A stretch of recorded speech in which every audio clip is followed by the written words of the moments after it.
আসসালামু আলাইকুম। সবাইকে স্বাগত জানাচ্ছি আমার দেশ টপ নিউজে। সঙ্গে আছি তাহমিনা তাসির। শুরুতেই জানিয়ে দিচ্ছি সংবাদ শিরোনাম। ডক্টর ইউনূস কাল ভাষণে জাতিকে কি জানাতে চান? ঢাকা লকডাউন কর্মসূচির আগে ককটেল বিস্ফোরণ, বাসে আগুন ঘিরে জনদুর্ভোগ। সাবেক শিক্ষামন্ত্রী নওফেলের বাসায় অভিযান, আটক ৭। সরকারকে হুমকি না দিয়ে চলুন ফেব্রুয়ারিতে জনগণের মুখোমুখি হই, বললেন তারেক রহমান। আওয়ামী লীগকে ঠেকাতে এক হাসনাত আবদুল্লাহই যথেষ্ট, মন্তব্য নাসির পাটোয়ারির। এনসিপির নবগঠিত ৪১ সদস্যের কমিটি থেকে ২৩ জনের পদত্যাগ। গভীর রাতে ঢাকা বিশ্ববিদ্যালয়ের ৫ ভবনের গেইটে ছাত্রলীগের তালা, ৫ প্রহরী বরখাস্ত। ৫ মামলায় নারায়ণগঞ্জ সিটি সাবেক মেয়র সেলিনা হায়াত আইভীর জামিন স্থগিত। রাজধানীর বাড্ডা থেকে যুবকের গুলিবিদ্ধ লাশ উদ্ধার। মাইলস্টোন দুর্ঘটনার ৩.৫ মাস পর বাড়ি ফিরল যমজ ২ বোন। ডেঙ্গুতে আরও ৫ জনের মৃত্যু, হাসপাতালে ভর্তি ১,১৩৯ জন। এবার বিস্তারিত। প্রধান উপদেষ্টা প্রফেসর মোহাম্মদ ইউনূস আগামীকাল দুপুরে জাতির উদ্দেশ্যে ভাষণ দেবেন। বাংলাদেশ টেলিভিশন, বিটিভি নিউজ এবং বিটিভি ওয়ার্ল্ড ভাষণটি সরাসরি সম্প্রচার করবে। ডক্টর ইউনূসের ভাষণ নিয়ে মানুষের মধ্যে ব্যাপক কৌতূহল তৈরি হয়েছে। রাজনৈতিক দলগুলোকে কিছুদিন আগে জুলাই সনদ ইস্যুতে ১ সপ্তাহের সময় বেঁধে দেয় সরকার। গত সোমবার এর সময়সীমা শেষ হয়েছে। এর মধ্যে গতকাল আইন উপদেষ্টা আসিফ নজরুল বলেন, জুলাই সনদ নিয়ে আগামী ৩-৪ দিনের মধ্যেই সিদ্ধান্ত জানাবে সরকার। ধারণা করা হচ্ছে গণভোট ও জাতীয় নির্বাচন একসঙ্গে এবং উচ্চকক্ষে পিআর পদ্ধতি চালু হবে কিনা সেই বিষয়ে সিদ্ধান্ত গণভোটে যেতে পারে। এসব প্রসঙ্গেই কথা বলতে পারেন ডক্টর ইউনূস। রাজধানী ঢাকা সহ দেশের কয়েকটি জেলায় আজ বুধবার সহ ৩ দিন ধরে অন্তত ১৩টি বাসে অগ্নিসংযোগ ও বিভিন্ন স্থানে ককটেল বিস্ফোরণের ঘটনা ঘটেছে। পরিবহন শ্রমিক, শিক্ষার্থী সহ সাধারণ মানুষের জীবনে এসব ঘটনা প্রভাব ফেলেছে। এরই মধ্যে ঢাকা মেট্রোপলিটন পুলিশ বুধবার জানিয়েছে, রাজধানীর বিভিন্ন স্থানে অভিযান পরিচালনা করে কার্যক্রম নিষিদ্ধ আওয়ামী লীগ ও সহযোগী সংগঠনের আরও ৪৪ নেতাকর্মীকে গ্রেফতার করা হয়েছে। ঢাকা ও আশপাশের জেলার সার্বিক আইন শৃঙ্খলা রক্ষা ও নিরাপত্তা নিশ্চিত এরই মধ্যে বিজিবি মোতায়েন করা হয়েছে। রাজধানীর বিভিন্ন গুরুত্বপূর্ণ স্থানে পুলিশের পাশাপাশি র্যাব ও বিজিবি সদস্যদেরও দায়িত্ব পালন করতে দেখা গেছে। ২০২৪ সালের আগস্টের আন্দোলনের সময় সংগঠিত মানবতা বিরোধী অপরাধের ঘটনায় ক্ষমতাচ্যুত প্রধানমন্ত্রী শেখ হাসিনা সহ ৩ জনের বিরুদ্ধে দায়ের করা মামলার রায় কবে হবে সেটি আগামীকাল বৃহস্পতিবার নির্ধারণ করার কথা আন্তর্জাতিক অপরাধ ট্রাইব্যুনালের। এরই মধ্যে বাংলাদেশে কার্যক্রম নিষিদ্ধ আওয়ামী লীগ ঢাকা লকডাউন কর্মসূচি ঘোষণা করায় বৃহস্পতিবার ব্যাপক নিরাপত্তামূলক ব্যবস্থা নেওয়ার ঘোষণা দিয়েছে ঢাকা মহানগর পুলিশ। অন্যদিকে আওয়ামী লীগ নেতারা দাবি করছেন, পরিস্থিতি যাই হোক না কেন তারা এই কর্মসূচির মাধ্যমে ঢাকাকে বিচ্ছিন্ন করে দেবেন। এই পরিস্থিতিতে স্কুল সহ বিভিন্ন ধরনের শিক্ষা প্রতিষ্ঠানে বৃহস্পতিবার অনলাইন ক্লাস নেওয়ার ঘোষণাও দেয়া হয়েছে। আওয়ামী লীগের সাবেক শিক্ষামন্ত্রী মহিবুল হাসান চৌধুরী নওফেলের চট্টগ্রাম নগরের বাসভবনে অভিযান চালিয়েছে পুলিশ। এ সময় তল্লাশি চালিয়ে বাসভবনে থাকা ৭ জনকে আটক করা হয়েছে। বুধবার বিকেল ৩:৩০ থেকে ৪টা পর্যন্ত নগরের ২ নম্বর গেটের চশমা হিল এলাকার বাসভবনে অভিযান চালানো হয়। যদিও আটক ব্যক্তিদের নাম পরিচয় তাৎক্ষণিকভাবে জানা যায়নি। অভিযানের পর যাচাই বাছাইয়ের জন্য বাসার সিসিটিভি ক্যামেরার ডিভিডিআর বক্স জব্দ করে পুলিশ। মহিবুল হাসান চৌধুরী চট্টগ্রাম সিটি কর্পোরেশনের সাবেক মেয়র প্রয়াত এবিএম মহিউদ্দিন চৌধুরীর বড় ছেলে। পুলিশ জানায়, ১৩ নভেম্বর কার্যক্রম নিষিদ্ধ আওয়ামী লীগের কর্মসূচিতে যোগ দেওয়ার জন্য কয়েকজন এখানে জড়ো হচ্ছেন বলে একটি ফেসবুক পোস্টে বলা হয়। সেটি সূত্র ধরে অভিযান চালায় তারা। ২ নম্বর গেট এলাকায় মহিবুল হাসানের ছোট ভাই বোরহান ও বিএনপি নেতা নিয়াজ ক্যাফে মিলানো নামে একটি রেস্তোরাঁ পরিচালনা করতেন। সেটি গত বছরের ৫ আগস্টের পর বন্ধ, তবে অনলাইনে তারা খাবার বিক্রি করেন। আটক ৭ জন ওই রেস্তোরাঁয় কাজ করতেন বলে দাবি করেছেন। সে ধরনের তথ্য পাওয়া গেছে। পাঁচশাইল থানার ওসি মোহাম্মদ সুলাইমান বলেন, ১৩ নভেম্বর আওয়ামী লীগের লকডাউন ঘিরে এখানে ছাত্রলীগের লোকজন অস্থিরতা সৃষ্টির লক্ষ্যে অবস্থান করছে এমন তথ্যের ভিত্তিতে অভিযান চালানো হয়। এ সময় ৭ জনকে আটক করে তারা। তাদের বিষয়ে যাচাই বাছাই করা হচ্ছে। জিজ্ঞাসাবাদের জন্য থানায় নেওয়া হয়েছে। সংশ্লিষ্টতা পাওয়া গেলে ব্যবস্থা নেওয়া হবে।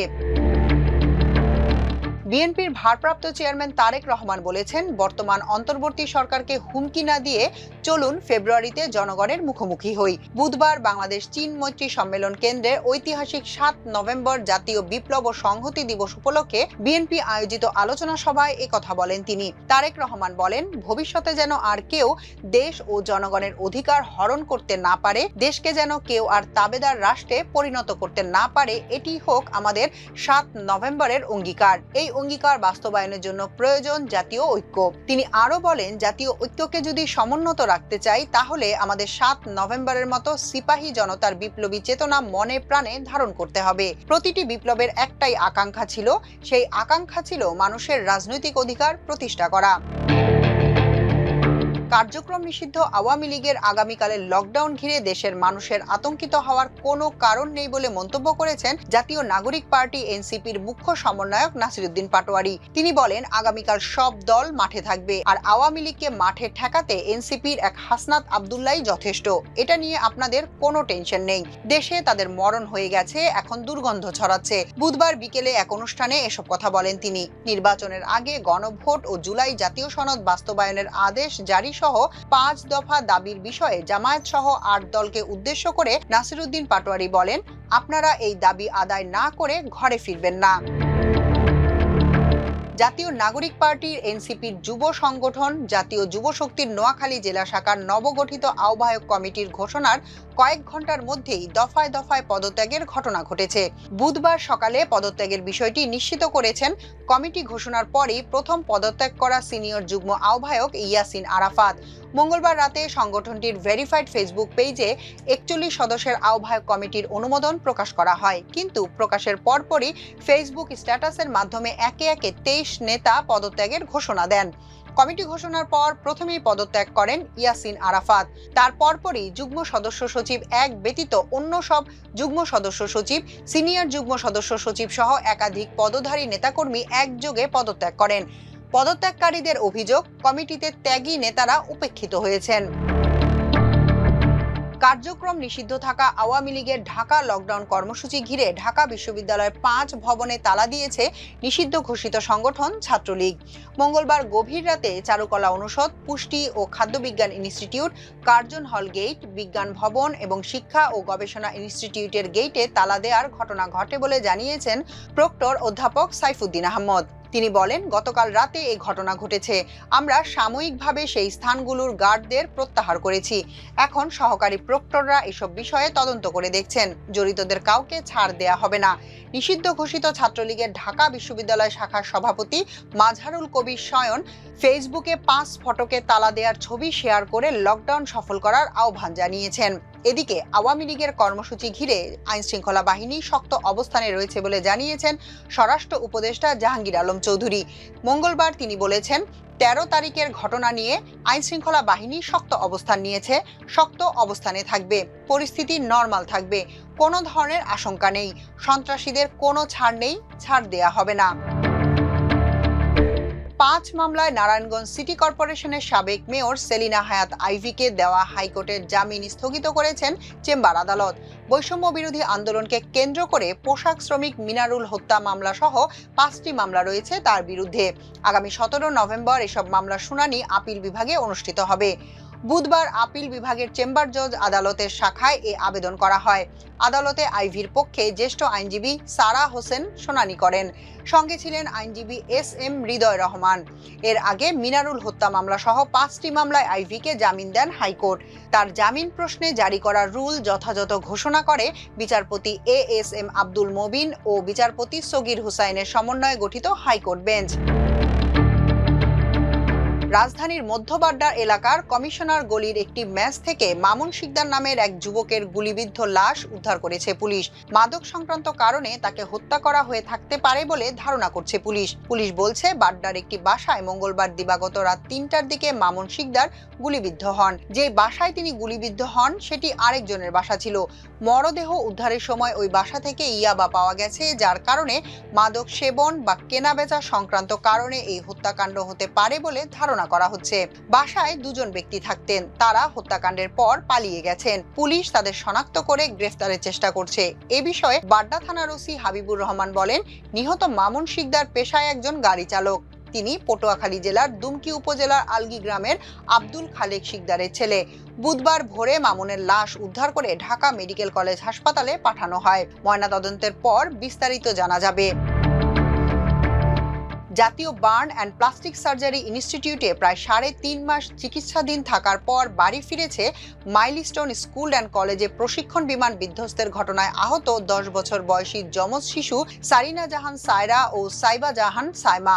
এ নিয়ে বিমান দুর্ঘটনায় অগ্নিদগ্ধ 33 জন চিকিৎসা শেষে বাড়ি ফিরেছেন। বুধবার সকালে ইনস্টিটিউটের পরিচালকের কার্যালয়ে 2 শিশুকে বিদায় জানান হাসপাতালের চিকিৎসক, নার্স ও কর্মচারীরা। এ সময় জাতীয় বার্ন ইনস্টিটিউটের পরিচালক নাসিরউদ্দিন বলেন, মাইলস্টোন স্কুলের বিমান দুর্ঘটনায় আহত 57 জন এই ইনস্টিটিউট থেকে চিকিৎসা নিয়েছেন। তাদের মধ্যে চিকিৎসাধীন অবস্থায় মৃত্যুবরণ করেছেন 20 জন। একজনকে ট্রমা ম্যানেজমেন্টের জন্য মানসিক হাসপাতালে পাঠানো হয়েছে। 3 জন এখনো চিকিৎসাধীন আছেন, তবে তারা সবাই আশঙ্কামুক্ত। 2 যমজ শিশুর মধ্যে সায়রা 30% এবং সাইমা 15% দগ্ধ অবস্থায় হাসপাতালে ভর্তি হয়েছিল। পরিচালক নাসিরউদ্দিন বলেন, আহতদের মধ্যে যারা বাড়ি ফিরেছেন তাদের সঙ্গে হাসপাতাল কর্তৃপক্ষ নিয়মিত যোগাযোগ রাখছে এবং ফলো আপ চিকিৎসা দিচ্ছে। মশাবাহিত ডেঙ্গুতে ভুগে গত 24 ঘন্টায় সারা দেশে আরো 5 জনের মৃত্যু হয়েছে। এ সময়ের মধ্যে নতুন রোগী শনাক্ত হয়েছেন আরো 1139 জন। এ নিয়ে চলতি বছরে ডেঙ্গুতে মারা গেলেন মোট 323 জন। অন্যদিকে মোট শনাক্তের সংখ্যা বেড়ে দাঁড়ালো 81,773 জনে। বুধবার স্বাস্থ্য অধিদপ্তরের health and emergency operation centre ও কন্ট্রোল রুমের সংবাদ বিজ্ঞপ্তি থেকে এ তথ্য জানা গেছে। এতে বলা হয়েছে, গত একদিনে ডেঙ্গু আক্রান্ত হয়ে 1139 জন রোগী হাসপাতালে ভর্তি হয়েছেন। 2024 সালের জানুয়ারি থেকে 31 ডিসেম্বর পর্যন্ত ডেঙ্গুতে আক্রান্ত হয়ে হাসপাতালে ভর্তি হয়েছেন 1,01,214 জন এবং ডেঙ্গুতে মোট মৃত্যুবরণ করেছেন 575 জন। এর আগে 2023 সালের 1 জানুয়ারি থেকে 31 ডিসেম্বর পর্যন্ত ডেঙ্গু আক্রান্ত হয়ে মোট 1,705 জনের মৃত্যু হয় এবং ওই বছর ডেঙ্গু আক্রান্ত হয়ে হাসপাতালে ভর্তি হন মোট 3,21,179 জন। এখনকার মতো এ পর্যন্তই। সবাই ভালো থাকুন, সুস্থ থাকুন আমার দেশের সঙ্গে। চ্যানেলটি ভালো লাগলে সাবস্ক্রাইব করুন। আল্লাহ হাফেজ।